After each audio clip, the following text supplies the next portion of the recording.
ఉపరాష్ట్రపతి ఎన్నిక ఇయ్యాలనే ఏర్పాటు చేసిన ఎన్నికల సంఘం పార్లమెంట్ హౌస్ వసుధా కాంప్లెక్స్ లో పోలింగ్ కేంద్రం ఉదయం 10 నుంచి సాయంత్రం 5 దాకా ఓటింగ్. ఆ తర్వాత ఓటర్ల లెక్కింపు, వెంటనే ఫలితాల ప్రకటన. ఓటింగ్ కు దూరంగా ఉంటున్న బీఆర్ఎస్ బీజేడీ మొత్తం సభ్యుల సంఖ్య 781, మ్యాజిక్ ఫిగర్ 391 అంటూ మనం చూస్తా ఉన్నాం. ఇక్కడ ఏమంటా ఉన్నారంటే ఇక్కడ బీఆర్ఎస్ అయితే దూరంగా ఉంటున్నాం అని చెప్పి ఆల్రెడీ ప్రకటించింది. సో ఇక్కడ చూద్దామండి అసలు ఓటింగ్ ఎట్లా ఉంది చూసుకుంటే ఇక్కడ ఇచ్చాడు. ఓటింగ్ లో పాల్గొన్న సభ్యులు 781 మంది. ఎన్డీఏ బలం ఎంత ఉన్నది? 425 ఉన్నది. ఇండియా కూటమి ఎంత ఉన్నది? 325 ఉన్నది. ఇతర పార్టీ సభ్యులు ఎంత? 31 మంది. సో 31 మంది వీళ్ళకి పోయినా కానీ మ్యాజిక్ ఫిగర్ 391 రావాలి. వీళ్ళు ఆల్రెడీ 425 ఉంది ఆల్రెడీ వీళ్ళకు. సో కలుపు ఇతర పార్టీలకు వీళ్ళకు అనుకుందాం. అనుకుంటే ఏంది? 5 1 6 3 2 7 300 5 అంటే 356 వస్తాయి అంతే వీళ్ళకి. వీళ్ళు ఇతర పార్టీలకు సపోర్ట్ చేసినా వచ్చేది 356.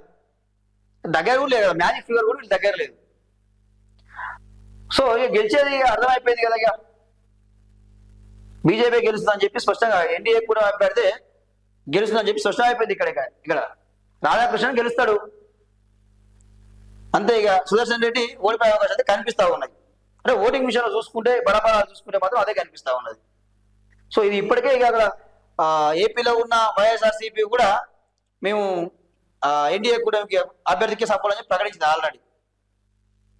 సో ఇక బీఆర్ఎస్ నిర్ణయమే అనూహ్య నిర్ణయం తీసుకున్నది. వాళ్ళు కూడా ఎటువైపు లేకుండా, అక్కడ బీజేపీ వైపు లేకుండా ఇక కాంగ్రెస్ వైపు లేకుండా మేము దూరంగా ఉంటున్నాం అని చెప్పి వాళ్ళు మాట్లాడుతున్నారు. ఏదున్నా కానీ ఓటు విషయంలో దూరంగా ఉండడం అయితే కరెక్ట్ కాదు. మరి అలాంటప్పుడు ఈ ఎలక్షన్ దూరంగా ఉంటారు కదా. ఈ ఓటుకు 106 నిర్ణయం తీసుకుంటాం కేటీఆర్.